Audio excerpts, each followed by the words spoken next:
आप सभी का ई क्लासरूम हिंदी साहित्य में स्वागत है। इन दिनों हम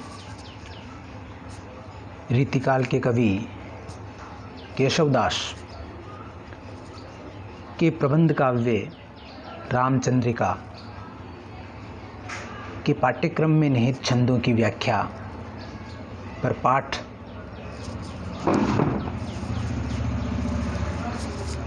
पढ़ रहे हैं। आज का जो हमारा पाठ है वो रामचंद्रिका में सीता का रूप वर्णन है। उस पे हम बात करेंगे, उसके कठिन शब्दों को समझेंगे और उसकी कलात्मक विशेषताओं का परिचय प्राप्त करेंगे।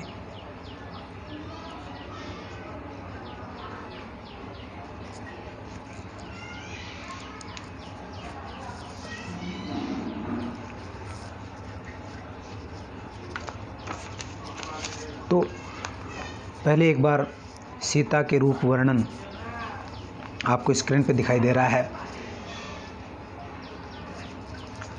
सीता का जो रूप वर्णन है उसका एक बार पाठ कर लेते हैं।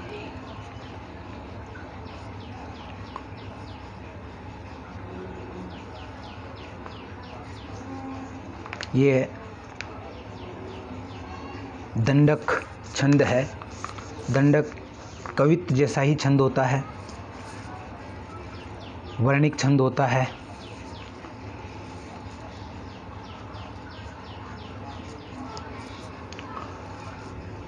एक बार पाठ हो जाए फिर इसके कठिन शब्दों का अर्थ हम समझ लेते हैं।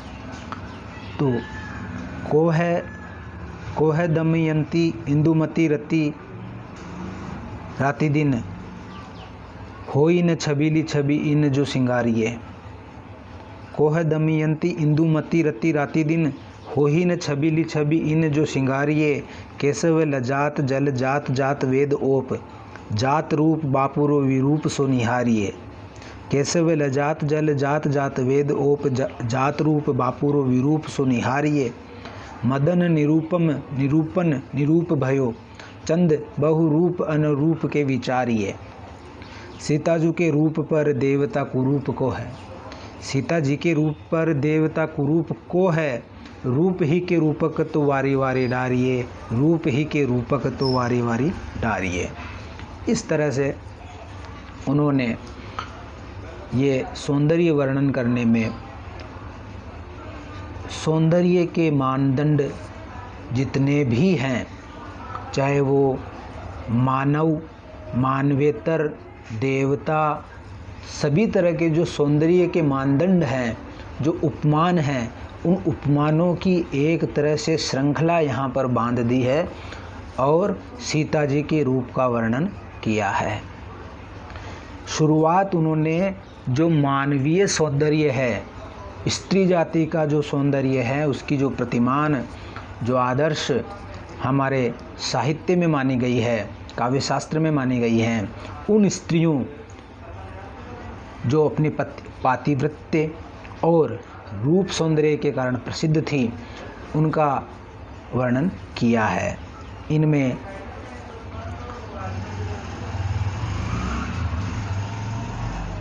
एक बार इसका सामान्य अर्थ अपन समझ लेते हैं कि इसका पहली जो पंक्ति है उसका अर्थ है कि दमयंती, इंदुमती और रति, ये जो नायिकाएं हैं, ये अगर रात दिन श्रृंगार करें तो भी यह इनकी छवि सीता जी की सौंदर्य से इनका सौंदर्य अधिक सुंदर नहीं हो सकता। दूसरे नंबर पर कहते हैं केशव लजात जल जात जात वेदोप। सुंदरता में कमल, जलजात यानी कमल भी सीता जी के सौंदर्य के आगे लज्जित हैं और अग्नि की जो उष्णता है वह भी सौंदर्य सीता जी के तेज और रूप के आगे निष्प्रभ है। जात रूप, और सोना जो है जात रूप सोने को कहते हैं, वो भी बेचारा सीता जी के सौंदर्य के आगे विरूप सा है, विद्रूप सा हो गया है, उसकी छवि विकृत हो गई है। इसी तरह से देवताओं की बात करें, ये भौतिक वस्तुएं हो गई। उसके बाद में देवताओं की बात करें तो मदन निरूपण निरूप भयो। मदन यानी कामदेव, कामदेव जिसकी कोई उपमाएं नहीं बांध सकता, ऐसा कामदेव भी सीता जी के सामने बिल्कुल निरूप हो गया है। सीता जी के सौंदर्य की उपमा कामदेव से भी नहीं की जा सकती है। चंद बहुरूप अनुरूप के विचारिए। तो जब मदन यानी कामदेव के सौंदर्य की उपमा ही नहीं दी जा सकती, तो अनेक रूपों में आकर के अपना सौंदर्य प्रदर्शित करने वाला चंद्रमा, उस पर तो विचार ही क्या किया जाए। सीता जी के रूप पर देवता कुरूप को है।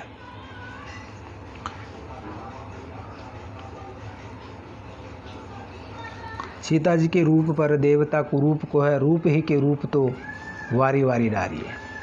कहते हैं कि सीता जी के रूप पर ये जो देवता है, चंद है, मदन है, ये सब कुरूप हो गए हैं। सीता जी के रूप के आगे ये सब कुरूप लगते हैं, इतना उनका सौंदर्य है इसका। और उन्होंने बताया है कि जितने भी सांसारिक रूप है, उन सब के जो रूपक है, वो सब रूपक अलंकार होता है, रूपक जो है वो सब सीता जी के सौंदर्य के आगे न्योछावर है। इस तरह से इसका सामान्य अर्थ हुआ। अब हम बात करें इसकी थोड़ी व्याख्या की, तो कोह दमयंती इंदुमती रति राति दिन खोई न छबीली छवि इन जो सिंगारिये। कुछ शब्दों के अर्थ है, जैसे दमयंती, ये एक पतिव्रता स्त्री थी, ये राजा नल की स्त्री थी। नल दमयंती का प्रेम प्रसंग हमारे साहित्य में, हमारी संस्कृति में बहुत प्रसिद्ध है। एक दूसरे के प्रति समर्पित दंपति के रूप में इनकी बहुत प्रतिष्ठा है, और इन्होंने अपने पतिव्रता धर्म के पालन में अनेक प्रकार के कष्ट सहे थे। तो इस तरह से एक आदर्श पतिव्रता नारी के रूप में दमयंती बहुत प्रसिद्ध है। आप पढ़ सकते हैं कि इसकी कहानी आप नेट पे जाके नल दमयंती की कहानी पढ़ें, बहुत ही सुंदर कहानी है। दूसरी है इंदुमती। इंदुमती भी एक बहुत ही आदर्श स्त्री मानी जाती है, और इंदुमती जो है वो केशव दास का समय लगभग 16वीं सदी के बीच का है, और ये इंदुमती है वो लगभग उनसे पहले ही एक नायिका हुई है। ये ऐतिहासिक नायिका है इंदुमती, जो कि देवगढ़ के राजा की इकलौती कन्या थी। देवगढ़ के राजा थे, उनकी इकलौती कन्या थी।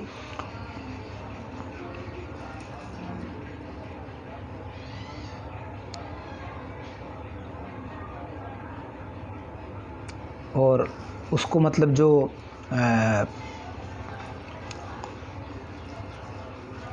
इकलौती कन्या थी, और इन्होंने उस व्यक्ति से विवाह करने का प्रस्ताव रखा था जो कि इब्राहिम लोदी, जिसने इनकी माता का अपहरण कर लिया था, उसका वध करे, उसी व्यक्ति से विवाह का प्रस्ताव इन्होंने रखा था। तो फिर अजयगढ़ के कोई राजकुमार चंद्रशेखर थे, उन्होंने फिर उसके साथ युद्ध करके और उसको ख़त्म करके और फिर बाद में इस इंदुमती से विवाह किया था।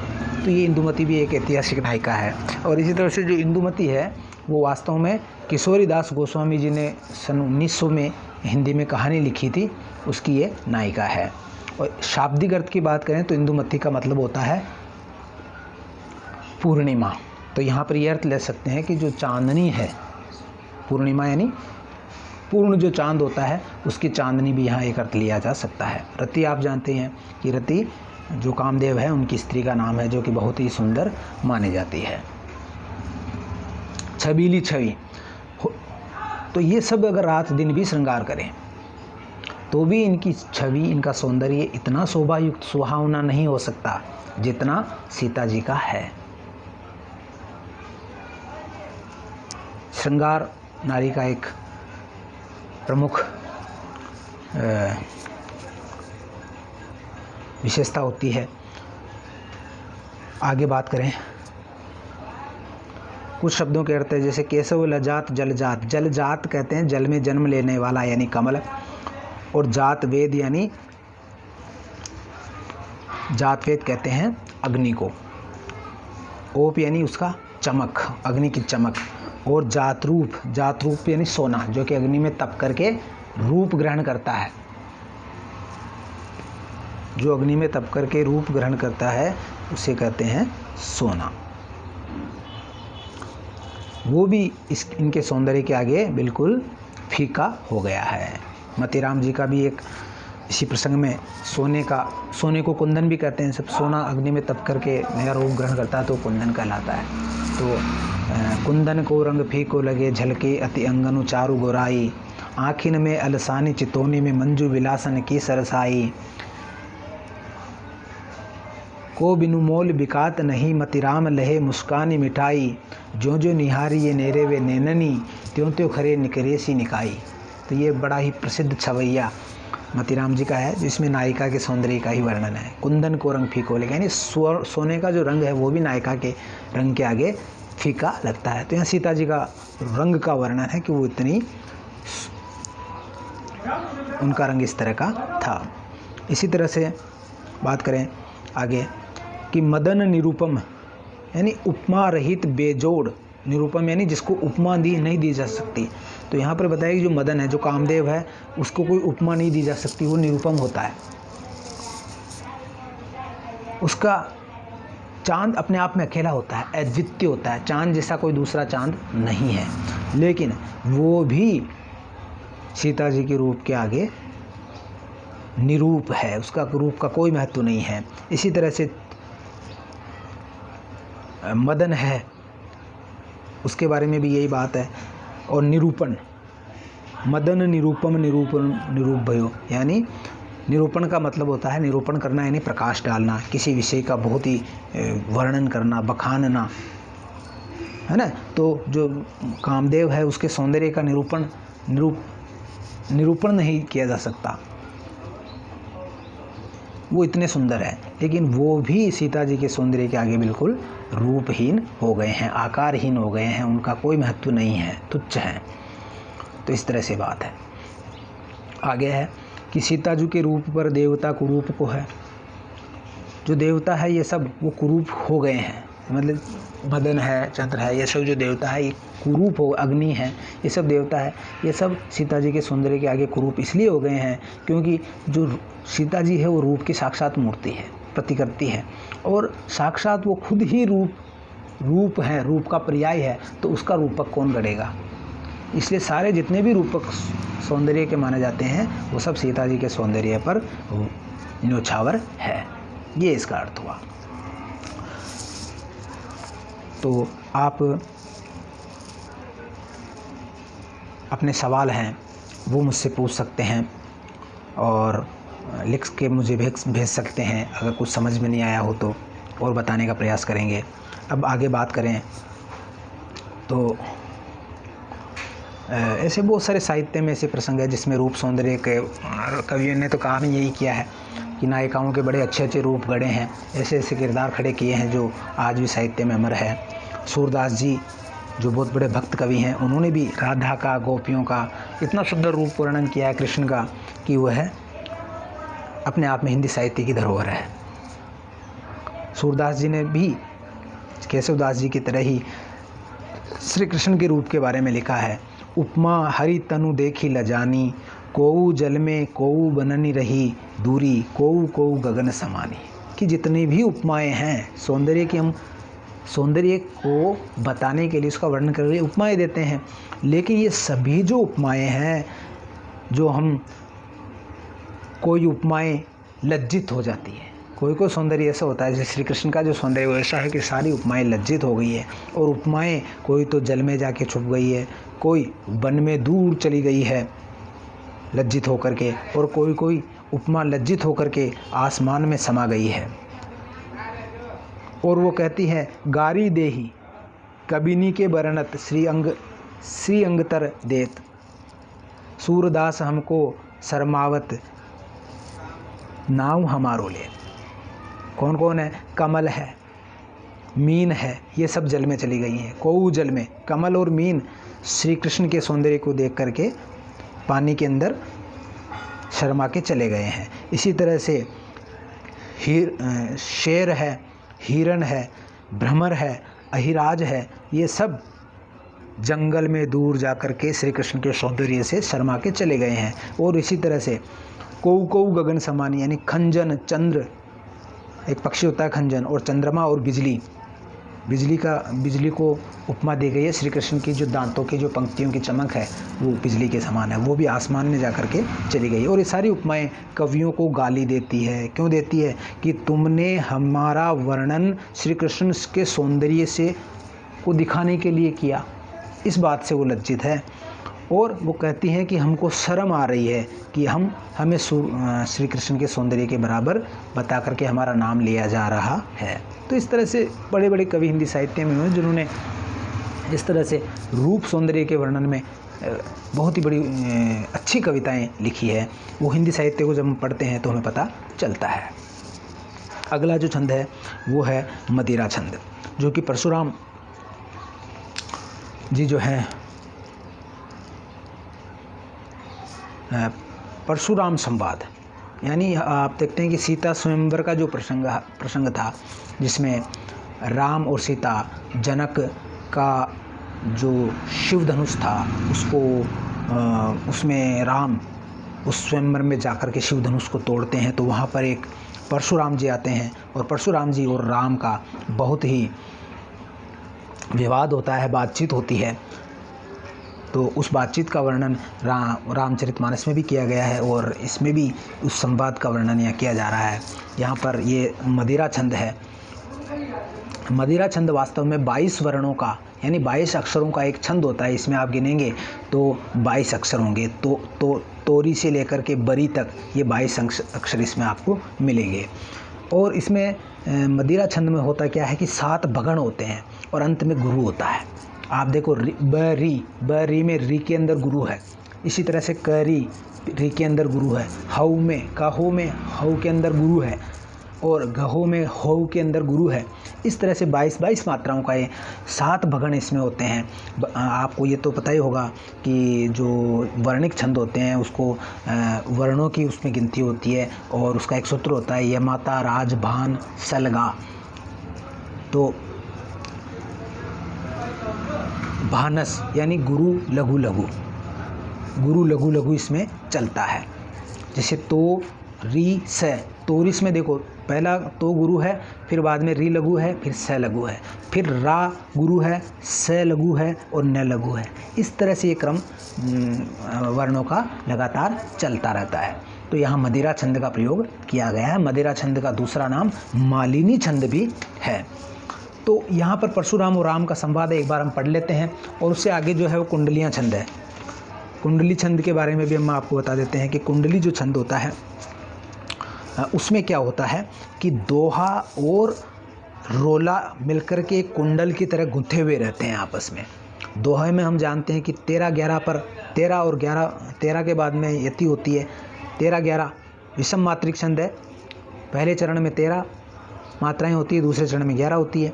इसी तरह से तीसरे चरण में 11 और चौथे चरण में 13 मात्राएं होती है। ये दोहा होता है। तो ये विषम मात्रिक छंद कहलाता है दोहा। कुल 24 मात्राएं इसमें होती है एक लाइन में। और इसी तरह से जो रोला है उसमें क्या होता है, रोला में ये सम मात्रिक छंद है। सम मात्रिका मतलब रोला में पहले चरण में 11 मात्राएं होती है, दूसरे में 13 होती है और तीसरे चरण में 11 होती है, चौथे में 13 होती है। इस तरह से ये एक रोला जो होता है वो सम मात्रिक छंद कहलाता है। और इसमें कुंडली में ये दोनों मिलकर के एक कुंडल बना लेते हैं, ध्वनि का एक कुंडल बनाते हैं। दोहे का अंतिम चरण ही रोले का प्रथम चरण हो जाता है। यहाँ हम देख रहे हैं कि ये कुंडली है साहब।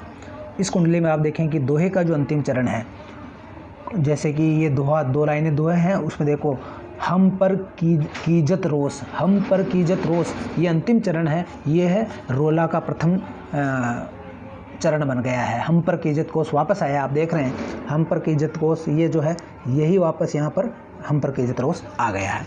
तो इस तरह से हम देखते हैं कि इसमें दोहराव होता है और एक कुंडली बन जाती है, एक कुंडल की तरह ये चलता है।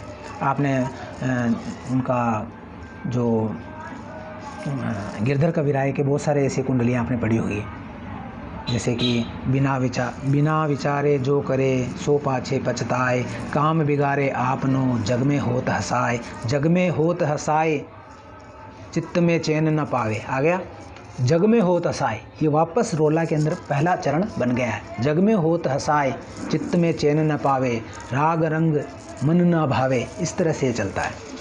तो यहाँ हम अब शुरुआत करते हैं, एक बार पूरे दोनों मदिरा छंद को और इस कुंडली को पढ़ेंगे, फिर इसके अर्थ का थोड़ा व्याख्यान हम कर लेंगे। तो शुरू करते हैं। परशुराम कहते हैं, आप इसको थोड़ा ध्यान से देखें। परशुराम कहते हैं,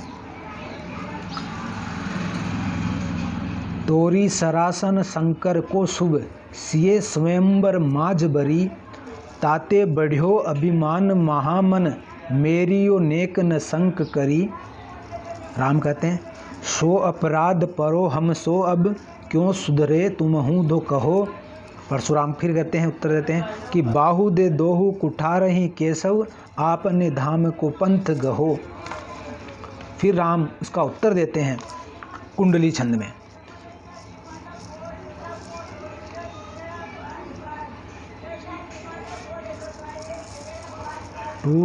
टूटे टूटनहार तरु, वायु ही कीजत दोष, त्यों अब हर के धनुक को हम पर कीजत रोष। हम पर कीजत रोष काल गति जानी न जाई, होन वार हुए रहे मिटे मेटी न मिटाई। हम पर कीजत रोष काल गति जानी न जाई, होन वार हुए रहे मिटे मेटी न मिटाई। होन वार हुए रहे मोह मद सब छूटे, होई तिनु का वज्र वज्र तिनक्वा वे टूटे, वज्र तिनक्वा वे टूटे।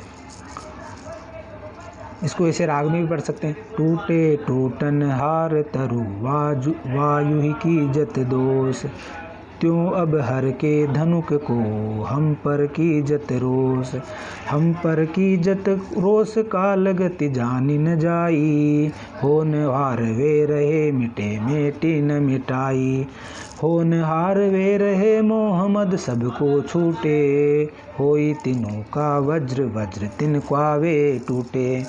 इस तरह से ये कुंडली छंद का पाठ कर सकते हैं। अब इसका एक बार अर्थ हम समझने का प्रयास करते हैं। अब इसमें आप देखते हैं कि इसमें है सरासन शब्द जो है आया है। ये जो सरासन शब्द है, उसका मतलब होता है सर कहते हैं। सर किसे कहते हैं? सर कहते हैं बाणों को, और आसन यानी उनका आसन जिसमें बाण रखे, जिस पर बाण रखा जाता है यानी धनुष। तो वो शिव का धनुष था, जिस पर बाण रख करके चलाया जाता है, तो वो शिव का धनुष था। तो वो कह रहे हैं परशुराम जी राम को, क्योंकि उन्होंने धनुष तोड़ दिया है, तो परशुराम का धनुष तोड़ दिया है, तो वो कह रहे हैं कि ऐसा कहते हैं कि जो परशुराम जी थे उन्होंने अस्त्र विद्या शिव से पाई थी। शिव उनके गुरु थे, उन्होंने अस्त्र विद्या शिव से सीखी थी। तो इस कारण से परशुराम जी को अपने गुरु का धनुष तोड़ने के कारण बहुत ही अधिक गुस्सा आया और उन्होंने राम को से युद्ध ठान लिया। और वो आकर के उनसे बहस करने लगे, बोले कि तोरी सरासन शंकर को शुभ, सिए स्वयंवर माज बरी, ताते बड़्यो अभिमान महामन, मेरी युनेक न संक करी। सो अब क्या कहते हैं कि शंकर का जो शुभ धनुष है उसको तोड़ करके और स्वयंवर में सीता जी का वरण कर लिया, उनसे विवाह कर लिया। इसी से तुम्हारा ये अभिमान बढ़ गया है, ताते बड़ियो अभिमान मां, इसी से तुम्हारे मन में ये अभिमान बढ़ गया है कि तुम बहुत शक्तिशाली हो, तुम ये मेरी हो, और तुम ये नहीं जानते कि मैं उसी शंकर का शिष्य हूँ। और मेरी यो नेक न शंक करी, और मेरी उपस्थिति की जरा भी शंका तुमने नहीं की। मर में मेरा कुछ भी भर मेरा कुछ भी भय तुम्हें नहीं रहा कि ये शंकर भगवान का जो शिष्य है परशुराम, वो तुम्हारी क्या गत करेगा, इसका तुम्हारे मन में जरा भी शंका नहीं रही, कोई भी डर नहीं रहा। तुम्हें मेरी शक्ति का जरा भी डर नहीं रहा। तो तुम्हें यह नहीं लगा कि तुम ये जो अनुचित व्यवहार कर रहे हो, इससे तुम्हें क्या हानि हो सकती है, इसका क्या प्रभाव तुम्हारे भविष्य पर पड़ सकता है, इसकी तुम्हें जरा भी शंका नहीं रही। मेरी अनेक न शंक करी। आगे कहते हैं, फिर राम उसका उत्तर बड़ा सुंदर देते हैं। राम कहते हैं भाई कि सो अपराध परो हम सो अब क्यों सुधरे तुम हूँ दो कहो, कि अब ये हमसे अपराध हो गया जो हो गया ऋषि मुनिवर, अब आप बता दें कि इसको कैसे, इसका प्रायश्चित किया जाए, इसको कैसे सुधार इसमें किया जाए। क्योंकि राम जानते हैं कि इनसे परशुराम जी से बहस करना अनुचित है, क्योंकि ये तुलसीदास जी ने में कहा है कि ये बहुत टेढ़ी खीर है। टेढ़ जान शंका सब काहू, वक्र चंद्रमा ही घर से न राहू। यानी जो व्यक्ति टेढ़ा होता है, उस टेढ़े व्यक्ति से सब भय खाते हैं। जो टेढ़ा व्यक्ति होता है उससे सब भय खाते हैं। टेढ़ जान शंका सब काहू, वक्र चंद्रमा ही घर से न राहू। जब चंद्रमा वक्र होता है, टेढ़ा होता है, तो उस समय उसको भी राहु ग्रसता नहीं है, उसका ग्रहण राहु नहीं कर पाता है। उसका ग्रहण भी तभी करता है जब वो पूरा हो। इसलिए टेढ़े व्यक्तियों से बचने की यहाँ अनुशंसा तुलसीदास जी कहते हैं। तो राम भी यहाँ पर उनसे बहस नहीं करना चाहते, और राम कहते हैं कि मुझसे अपराध हो गया मुनिवर, तो आप जो भी इसका प्रायश्चित है वो मुझे बताइए।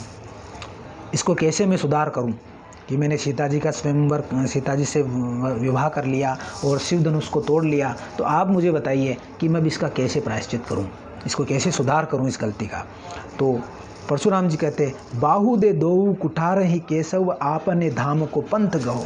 कि तुमने जिन हाथों से सीता जी को वरमाला पहनाई है और जिन हाथों से तुमने धनुष को तोड़ दिया है, शिव धनुष को, वो दोनों हाथ मुझे दे दो। मेरे कुठार को, यानी मेरी कुल्हाड़ी को, मेरे परशु को, ये तुम्हारे दोनों हाथ, बाहु दे दो कुठार ही केशव, कि तुम्हारे ये दोनों हाथ मुझे दे दो और अपने घर जाओ। अपने धाम को पंथ गहो, यानी अपने घर का रास्ता देखो, ऐसा परशुराम जी कहते हैं। लेकिन ये सुन करके राम जी को थोड़ा गुस्सा आता है, और राम जी भी फिर उसको कहते हैं, चिढ़ाने के लिए कहते हैं तुलसीदास उसको, परशुराम को क्या कहते हैं,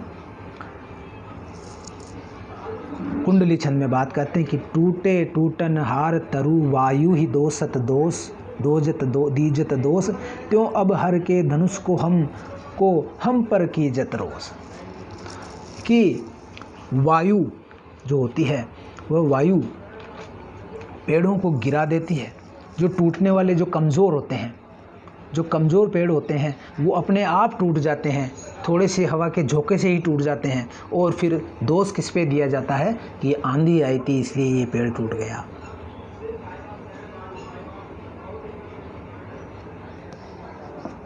आंधी आई थी इसलिए पेड़ टूट गया। तो वो कह रहे हैं कि वो तो वैसे ही टूटने वाला था, वो तो शिव धनुष तो था ही कमज़ोर, अब और इसका दोष आप मुझको दे रहे हैं, मुझ पर गुस्सा कर रहे हैं, जबकि वह तो टूटनहार था, वो तो टूटने वाला ही था, उसको टूटना ही था, उसके नसीब में टूटना ही लिखा हुआ था। तो आप वायु को क्यों दोष दे रहे हैं? वायु तो शक्तिशाली होती है। इसी तरह से आपने शिव धनुष है, उसके टूटने का दोष आप मुझे दे रहे हैं, मुझ पर आप गुस्सा कर रहे हैं। वो कह रहे हैं फिर आगे, हम पर की जत रोष काल गति जानी न जाई, हो नवार वे रहे मिटे मेटी न मिटाई।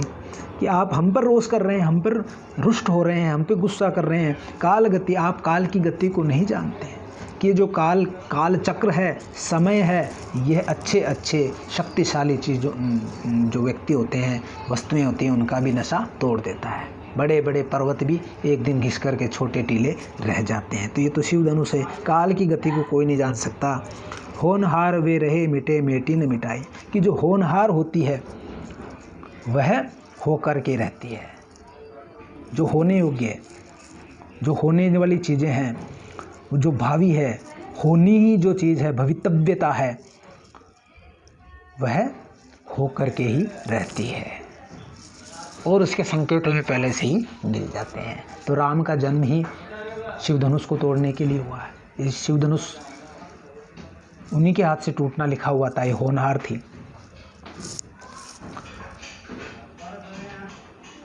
होनहार वे रहे मिटे मिट्टी न मिटाई।